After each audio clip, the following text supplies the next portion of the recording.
So hi everyone. I would like to start by thanking John for this opportunity to speak at Functional Scala. Once again, he invited me to speak without knowing what I would talk about, and I think probably assumed a technical topic. But this will be a little different.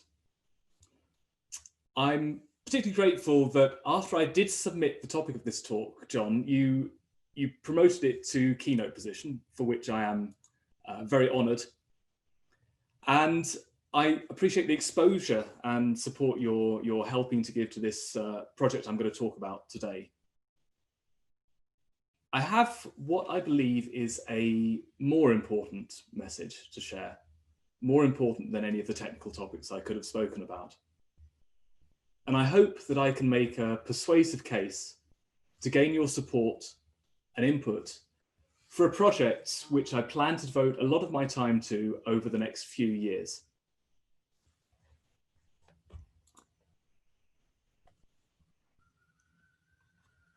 And I'm just working through my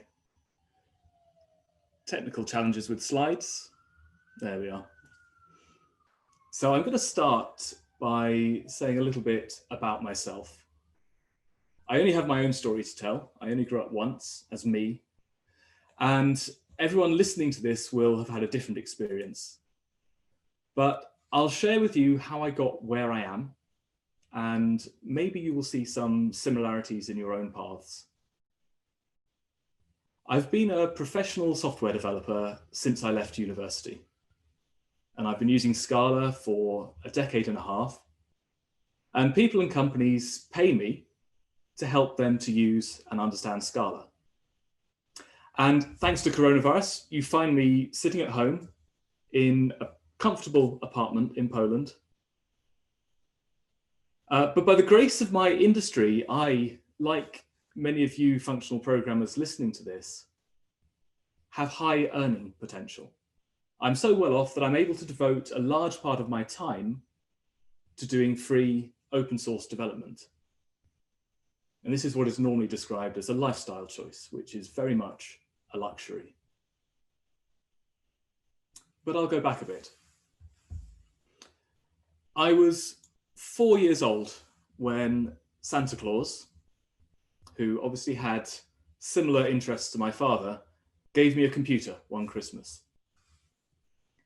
And for the nostalgic British people around my age, it was an Acorn BBC Micro Model B. And I would say that the 25th of December, 1987 was probably the one day which altered the course of the rest of my life more than any other. The BBC Micro had an 8-bit processor, 32K of RAM, dual 5¼ inch floppy disk drives, and the screen could display 8 colors, but only if you turn the resolution down low enough.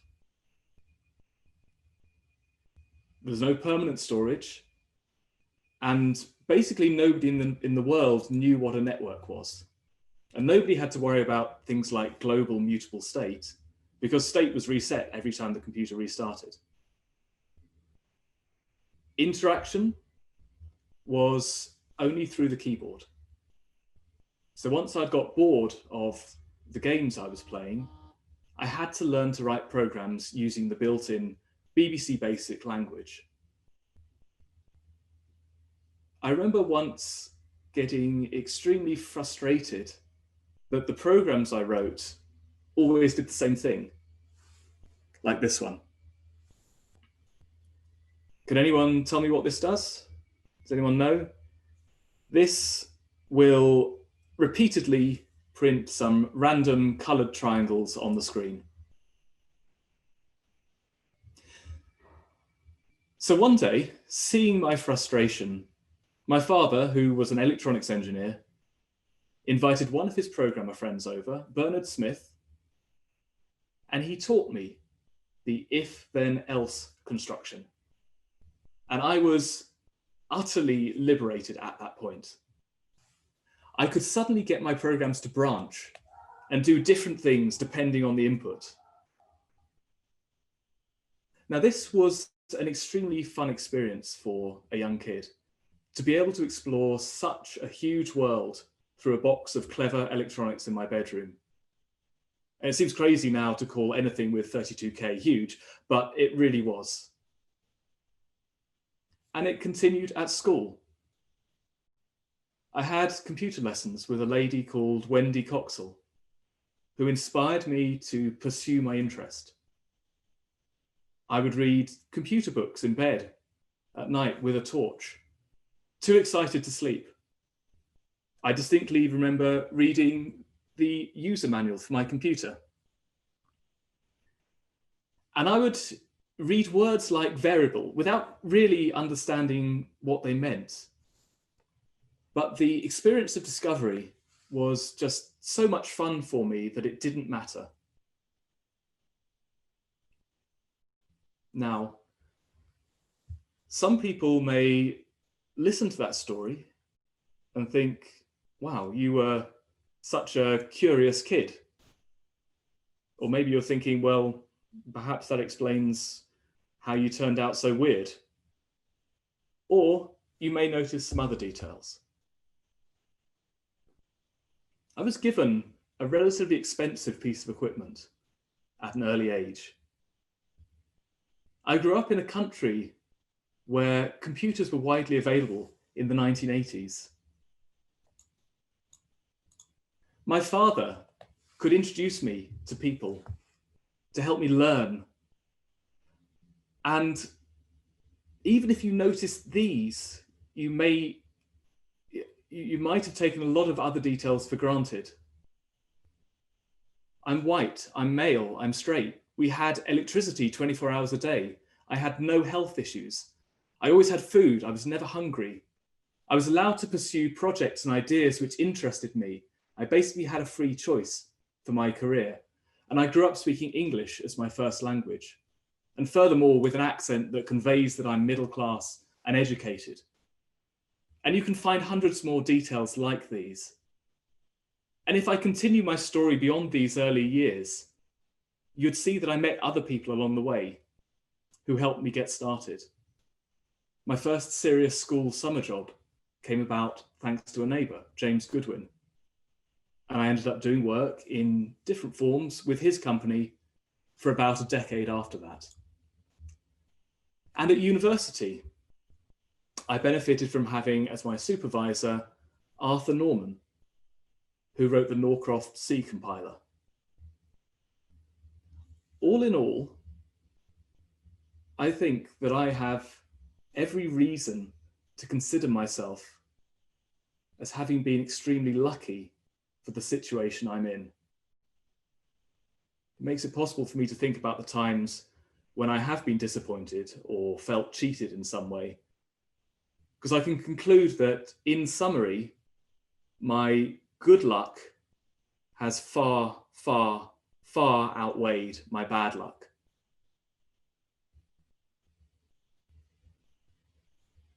Now, I deliberately wanted you to pay attention to the role played by the fact I grew up in the UK, a rich Western country.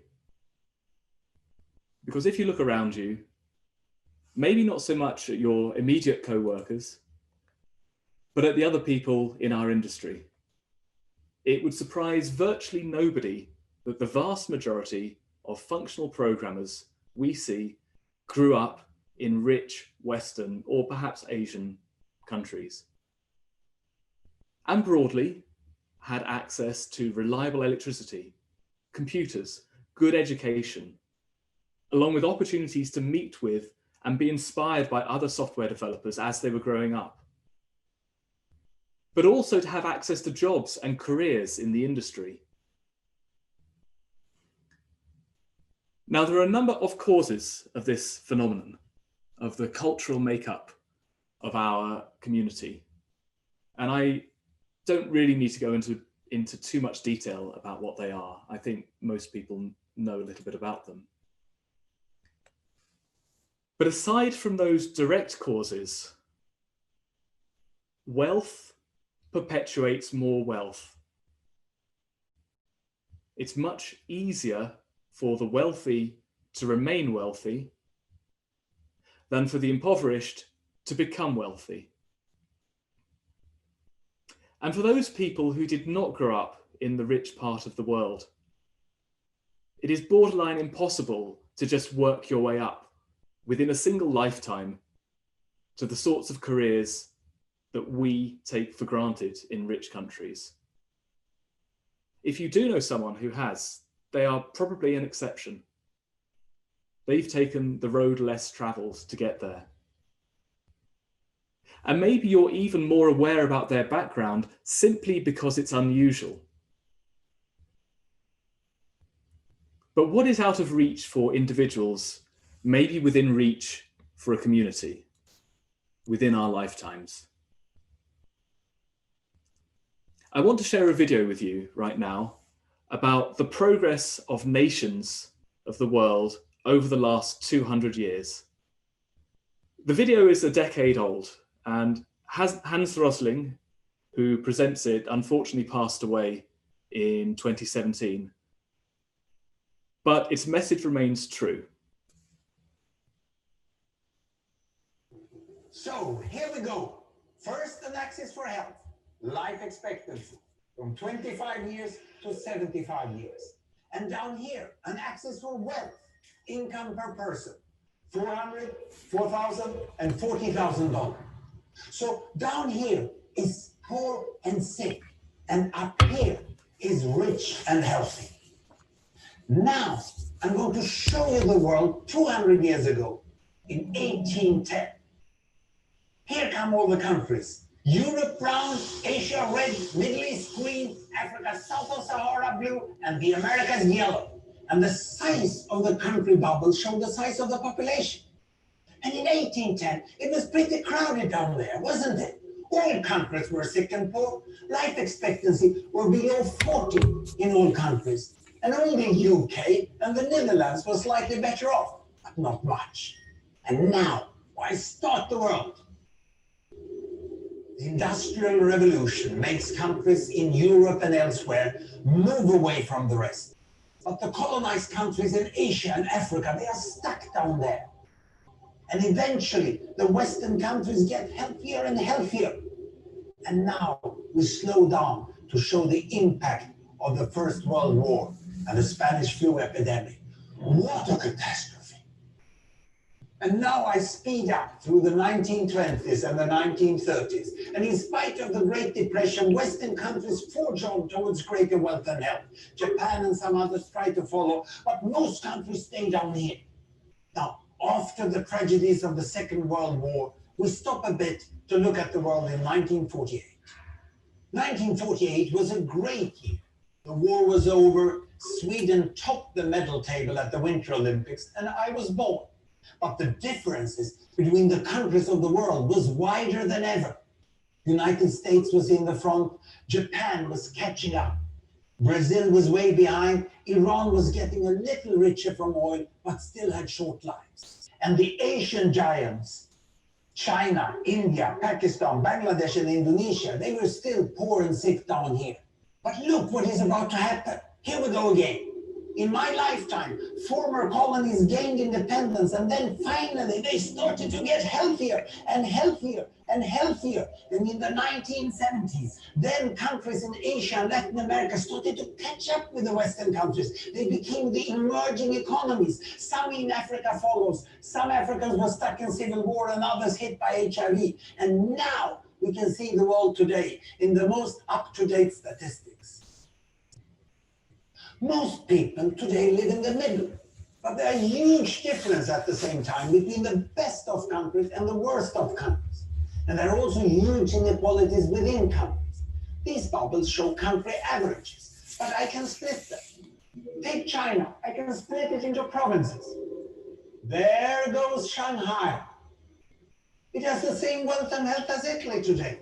And there is the poor inland province Guizhou. It is like Pakistan. And if I split it further, the rural parts are like Ghana in Africa. And yet, despite the enormous disparities today, we have seen 200 years of remarkable progress. That huge historical gap between the West and the rest is now closing. We have become an entirely new converging world. And I see a clear trend into the future. With aid, trade, green technology, and peace, it's fully possible that everyone can make it to the healthy, wealthy corner. Well, what you just seen in the last few minutes is a story of 200 countries shown over 200 years and beyond. It involves plotting of 120,000 numbers. Pretty neat, huh?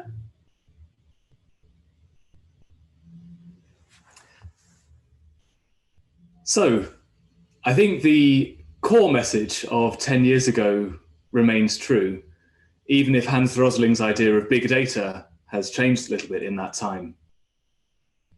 From this animation, you could clearly see a cluster of blue dots in the bottom left corner of the graph, which stubbornly remained in that quadrant from the 1800s up to the 2000s, while most of the other dots went on a path of migration rightwards and upwards towards longer life expectancy and greater wealth.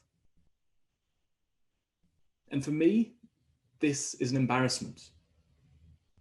It was said before that Africa represents a scar on the conscience of the world.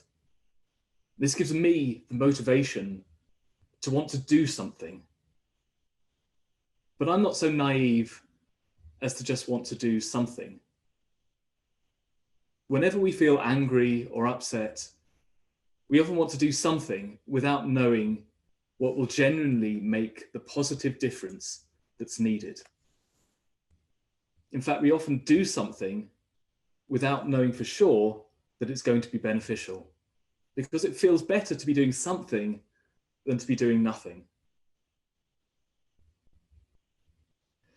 I care about doing the best possible something that I can do.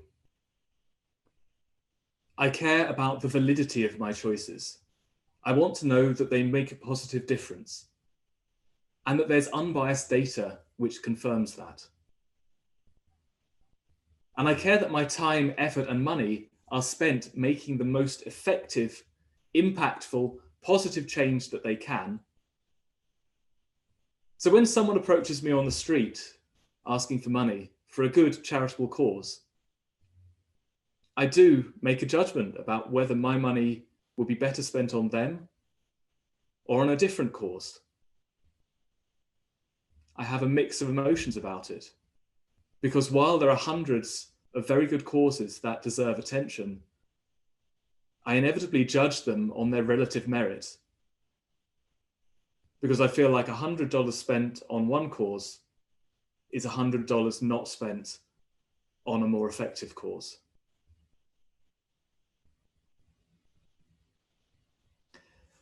And that's one reason why I'm speaking to you today.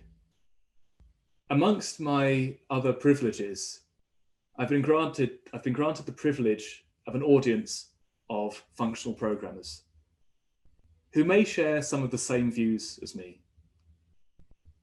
I've been blessed with this small amount of influence within my domain, and I believe that the most effective way I can spend that influence is to ask you for your support for the ideas I'm going to share with you today.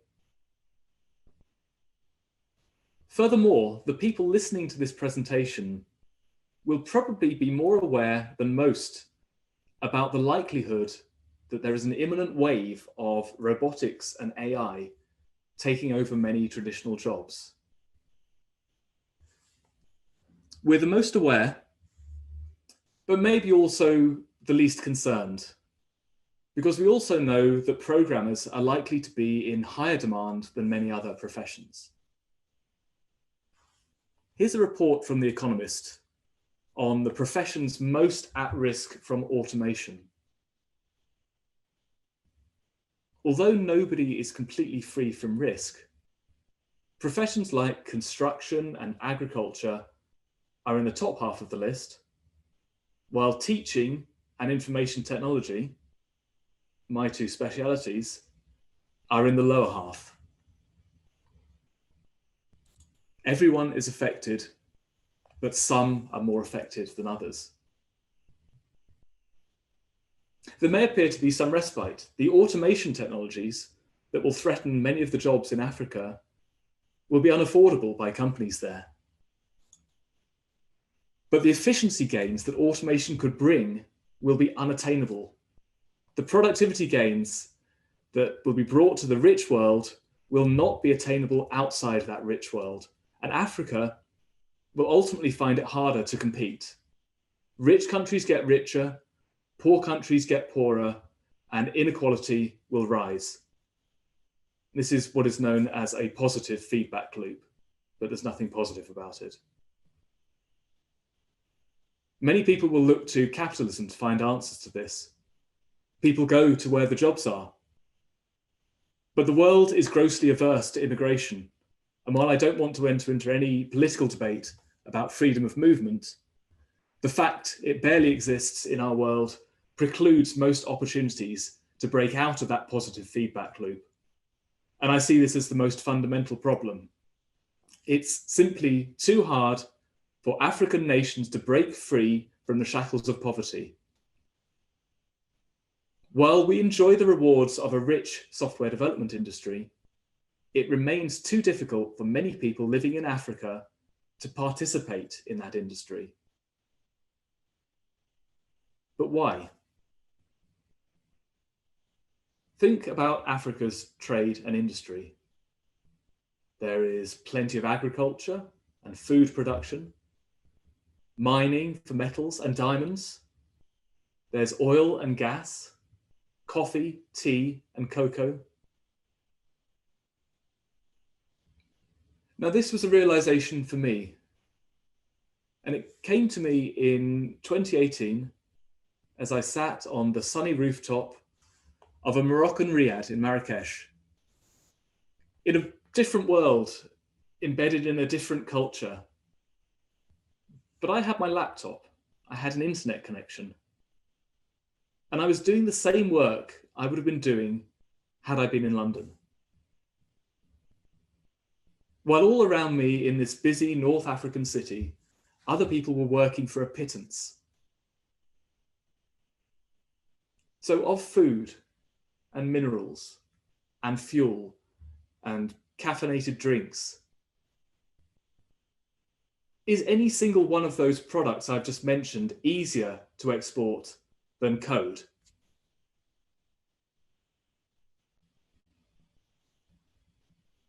Code does not need to be sent on a shipping container around the world.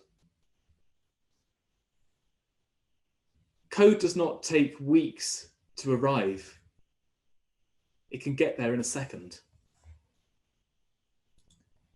It doesn't need to be insured. It doesn't degrade on the way. It doesn't burn tons of fossil fuels to get there. And code produced in Africa can be of equal quality to code produced in San Francisco.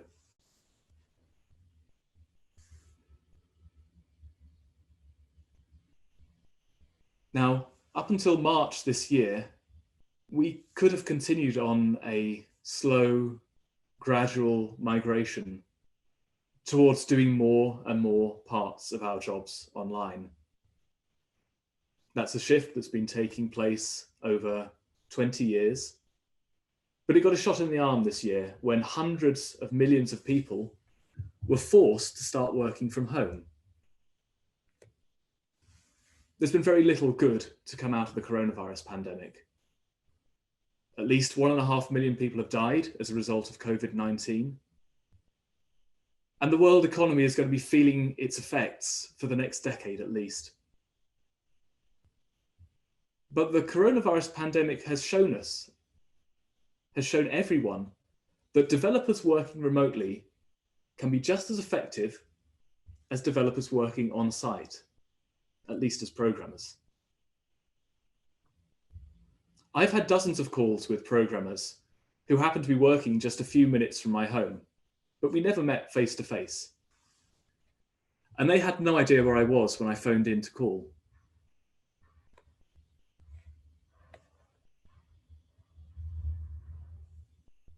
One question you might ask is whether the connectivity to Africa is ready, if it's fast enough.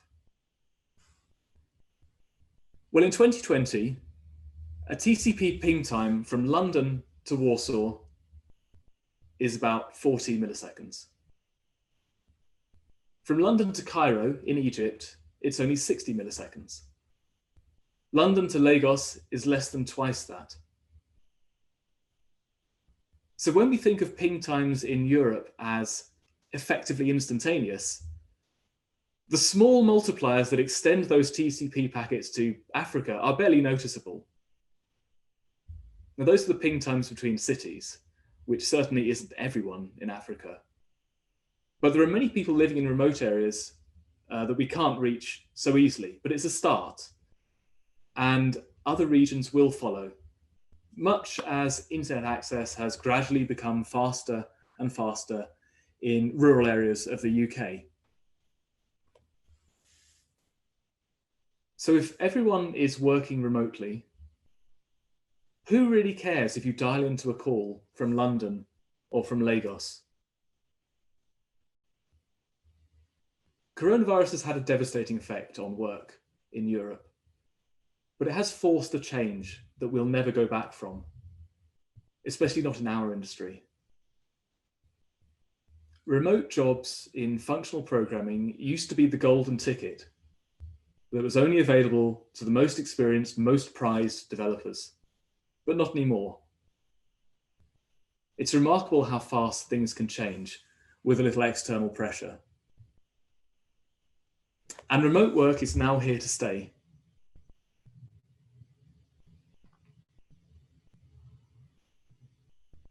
Now I have to make decisions about how I use my time.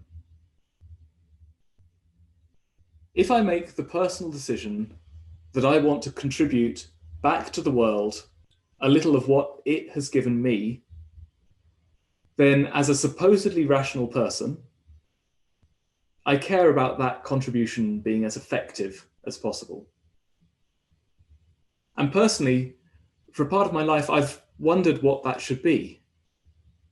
I want to feel like the cause I'm promoting is making a real difference. I want to believe that it's been the best use of my time on Earth. And many people adopt different charitable causes and give their time to helping others in some way. Many people travel to the poorest places in the world to dig wells or build latrines. Some of the most successful people use philanthropy to fund the causes they feel are most important to them. The Gates Foundation has committed huge amounts of money to fight malaria around the world, with the goal of eliminating the disease, which is carried by parasites and is prevalent in Africa. I can't command the finances of Bill and Melinda Gates, but I have no doubt that the nature of that particular cause, to eradicate the world of a disease that kills about 500,000 people a year, the fact it's achievable within their lifetimes, and the knowledge that it would make such an enormous difference to the lives of millions of people,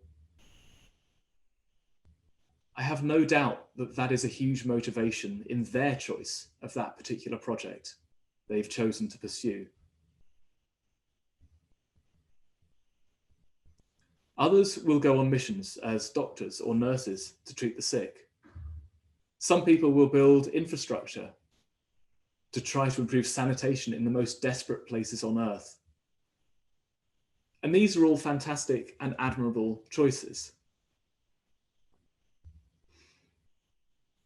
But I know that I am terrible at digging wells. I don't know enough about medicine. I'm a functional programmer. I'm a professional trainer, and I'm a public speaker. I want to maximize my impact using the same skills I've developed through the motivation of earning a living for myself to help in the most effective ways that they can be used. And that leads me to the other side of the coin.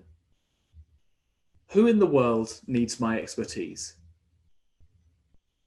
Who needs training in Scala or another functional programming language? I'll answer it. Parts of the poor world are starting to reach the point in their development as nations that they have all the infrastructure necessary to make it possible for someone living there to perform the role of a software developer. That primarily means reliable electricity and internet connectivity. Before a country has reached the level of development to facilitate work as a software developer, it would actually be wasted effort to offer that. So there are places in Africa that I don't think I can help, at least not as much as other charities and Quangos can. Likewise, there are places in Africa that have already reached a critical level of development, that they're self-sustaining and an active economy is already established. And these are also places where my attention would not be best spent. Here's a diagram, a map created by GSMA. You can see more established nations like Nigeria, Egypt, and South Africa have this is a map of tech hubs in these countries. Nations like Nigeria, Egypt, and South Africa are more established, whereas other more nascent communities in Senegal, Cameroon, and Zimbabwe have fewer but growing tech hubs. And then great swathes of the middle of Africa where there is very little activity. I want to focus my efforts on the places where they can have the greatest marginal benefit. Now, I don't know how to categorize all the cities and countries in Africa to know where to focus my attention. That's something I have to work out, and I shall. One candidate is Kenya. Kenya is starting to come online thanks to improved infrastructure in recent years.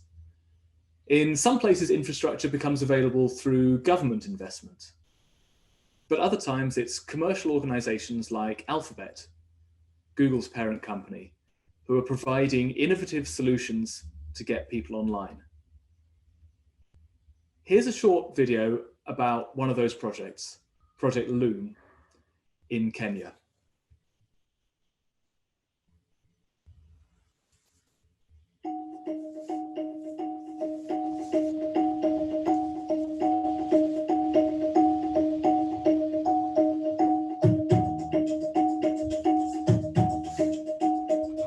The fact that we have well covered the networks doesn't mean we have 100%.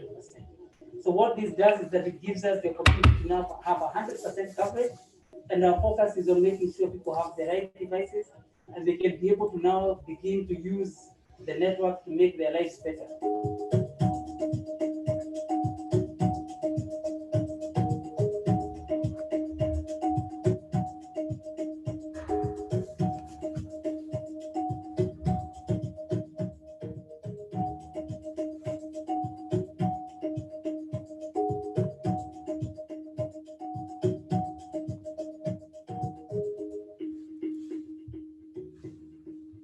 Loon is finally in Kenya.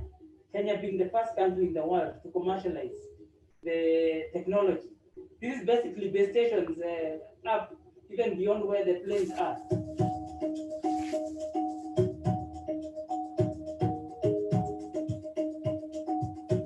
Where we have a regional gap in this new post-COVID era, it must be closed. So we are proud to be closing that gap so we can have people who would not have thought themselves able to access the internet because of where they're coming from or their abilities, now will be accessed. In the age of tele-education, telemedicine, tele-entertainment, telecommuting, we're going to have to look innovatively at other ways of reaching people, such as we're doing here in Gradak, Marindi.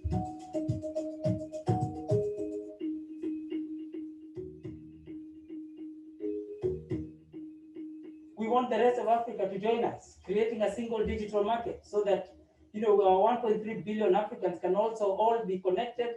We can all be online. We can have a big market. We can have taking advantage of all the innovations that our young people are able to come up with and be able to share them.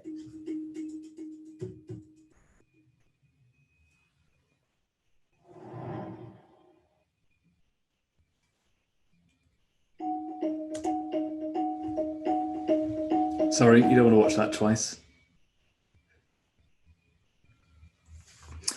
So more projects like this, if successful, can open up more and more of Africa to the potential of involvement in online activities, and with it to the software development community.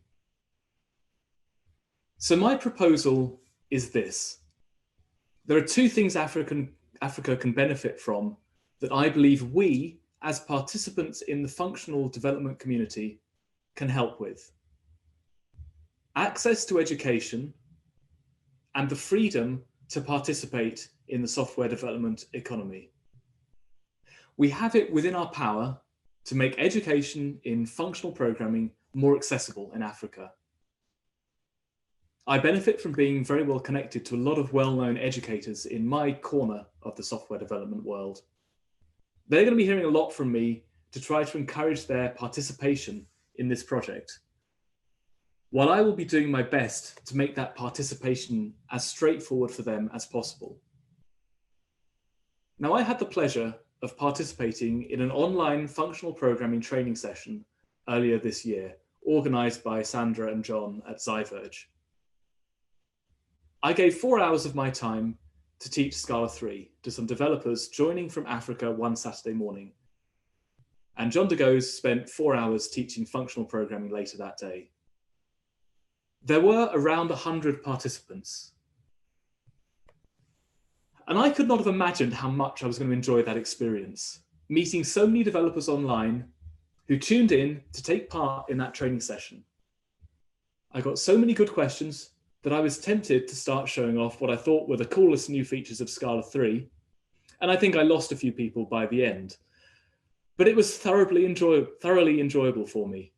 And I got a huge buzz from the enthusiasm I felt from everyone who joined. So I'm going to repeat it. I'm planning a series of weekend lessons every 3 or 4 weeks to teach Scala. I'm going to use the work I'm doing with the Scala Zone website as a basis for teaching Scala. I'm going to make these available for free to developers in Africa, first of all in English, and maybe later, if there's demand, in French. And we would be happy to support teaching in other languages too. English is not the only language spoken in the world. And while it's very important for working in software development, I don't believe that anyone should have to know it in order to get started on their functional programming journey. And I'd like to invite others to join me in teaching functional programming exclusively for Africa. Although I'm primarily involved in Scala, I would like to encourage developers of other programming languages to participate as well. Next year, I'm planning to teach about 15 half-day lessons, and I'd like others to join me. And if those can include Haskell or other related technologies, then you'll find nothing but support from me. These will be live sessions run remotely, and viewers from Africa will be free to log in and watch. The sessions will be recorded and made available on YouTube to be watched later. The lesson content I'll be working through is already available on Scala Zone, but that's a different project, a joint partnership with Virtus Lab that's already free for everyone, anywhere in the world. But large group teaching is only one aspect of the program. People can learn even better in small groups, where they can feel more comfortable asking questions without fear that they'll be judged by everyone else in the room. And where an expert can answer without feeling like they're focusing on a particular topic for just one person in that room. So I'd also like to invite everyone here to offer their help as a mentor, to be there to answer questions for people who do really want to learn, maybe just for 20 minutes as a one-off, or maybe to lead a small group session, or whatever you feel comfortable doing.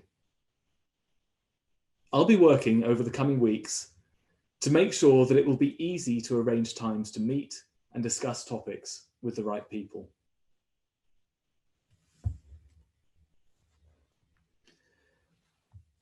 But education is just the first and the easiest part of this project. I realize that right now, despite the freedom that is granted to people all over the world by the internet, it is still too difficult for people living in Africa to get jobs in Europe and America. And this is something that Functional Africa sets out to change. That's a problem which I have a superficial understanding of. I can't claim to know all the procedural and transnational legal issues which arise when, for example, a European company wants to hire an African developer. But it's a problem more familiar to human resources departments. It may be something that someone in your company has direct experience of. And that may be successful experience or unsuccessful. I'm sure that not every attempt to hire across jurisdictions has completed successfully. And I'm sure that not every successful attempt was easy. And that's where you can help me. It's something I plan to devote about 1/5 of my time to over the coming years. Yes, years. I very much see this as a long-term problem. But I'll need to speak to people. I need you to put me in contact with the right people. So next year, I'll be launching a consultation process, and I expect that to take half a year. The goal of that consultation will be to guide the work that Functional Africa carries out over the course of its existence. Now, I can't preempt the outcome of that consultation. That's the point. It's going to be driven by evidence and data. Though I have some ideas. One of the biggest hurdles of the hiring process is to dispel the idea that it's too hard or impossible to hire. That it's always easier to pay a much higher salary to a developer living in a local European country than to an equally capable developer living in Africa. So one thing that might help would be an online resource with accurate and up-to-date information for prospective developers in different African countries and prospective employers in Europe or America that describes the process, what is required, and the different methods by which it can be achieved, and also what problems people encounter along the way. Once these processes, which are likely to be many-to-many mapping between different countries, they're likely to evolve over time as local laws change. But once they're documented, we can start to seek ways to improve them. What that would mean is if you're a developer in Africa seeking a better job, you can focus your attention on the countries where it would be easier for you to be hired. If your prospective employer is concerned about the hiring process because they just don't know how it works, then you could direct them to our resource where we would try to share this information with the necessary authority of its correctness. But for now, that is speculation. The roadmap we produce from the consultation will set the goals and will set a budget, a fundraising budget. And by the middle of next year, when that consultation is hopefully published, we hope that Functional Africa will have received charitable status. We're applying to become a UK registered charity with trustees, who I will make announcement about as soon as they're confirmed. And by that time, by the time that charity is announced, I will give you the motivation and the reasons and the causes that we will be fundraising for. You will have read Functional Africa's full proposals for exactly what sort of difference we want to make to the lives of African functional developers. Now, before I prepared this talk, I spoke to a few people about my plans, and a couple of very good questions came up. First, why functional programming? Shouldn't we teach developers how to code in imperative languages first, or just JavaScript? Well, imagine this wasn't the software industry, but the railway industry. And I had wanted to help promote the development of railways in Africa, and that I'm an expert in high-speed trains who comes along with the pitch that we need to build steam trains. It would be utterly ridiculous, but that's how it sounds to me. Did you know that electronic cash transfers have seen more widespread adoption in much of Africa than in Europe and America? Africans were actually more ready to adopt new technology than many countries in the West. And it's my deeply held belief that functional programming is a better paradigm for developing reliable software than many of the alternatives commonly used today. I strongly believe that it's easier to develop good software through functional code. And I sure as hell wouldn't want to disadvantage developers in Africa further by teaching them anything but the best tools for the job, whether that's Haskell, Scala, F# or something else. It would be a difficult case to make that they're not ready for it yet. Secondly, I was asked, why Africa? Of course, there are many other disadvantaged countries in the world which could benefit from education in software development. But my experience of growing up in Europe, a smaller continent, but with a similar number of similarly diverse countries, has shown me that a shared geography can be a stimulus for shared growth. I said earlier that wealth perpetuates wealth, but also growth perpetuates growth. And that stimulated growth has a tendency to happen regionally. Neighboring countries can benefit from the synergy of their shared economic growth. I was talking about my response to the question, why functional programming? There was a second question I was asked. That second question was, why Africa? And of course, there are many other disadvantaged countries in the world which could benefit from education in software development. But my experience of growing up in Europe, a smaller continent, but with a similar number of similarly diverse countries, has shown me that a shared geography can be a stimulus for shared growth. I said earlier that wealth perpetuates wealth, but also growth stimulates growth. And that stimulated growth has a tendency to happen regionally.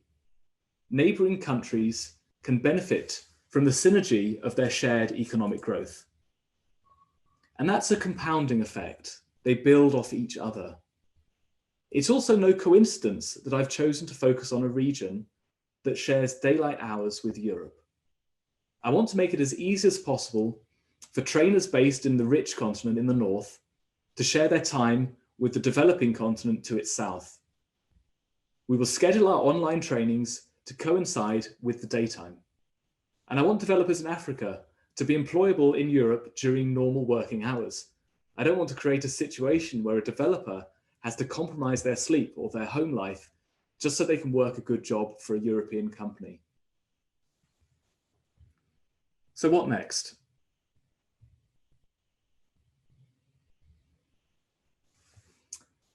You've all listened to my pitch, but what exactly was my pitch? What exactly am I asking for? That depends on who you are.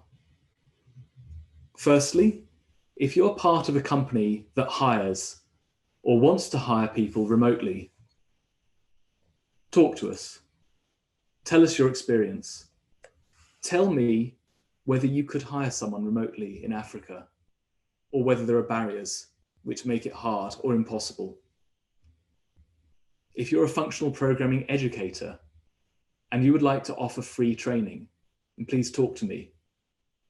If you're a developer in Africa, please feel very welcome to join our program, and encourage your friends and co-workers to sign up too. We're going to rely on word of mouth to share news of our work. If you would like to support the work that we're doing financially, then please sign up to our newsletter. And as soon as we are formally set up as a UK-based charity, we will share with you our fundraising goals and our plans for how we would spend that money. In all cases, please start by going to our website. The address is easy, functional.africa. There's a form at the bottom of the page. Leave your name and address, and we will get in touch with you with the next steps. Your personal details are secure, and my company, Propensive, serves as the GDPR data controller for your details. Please spread the word. Our website, functional.africa, talks about our plans. This is a project I'm deeply passionate about, and I'd like to thank you for listening. I'd like to encourage you to go to the website, sign up for more updates as they come. And I hope that you can help me to make Functional Africa a success. Thank you.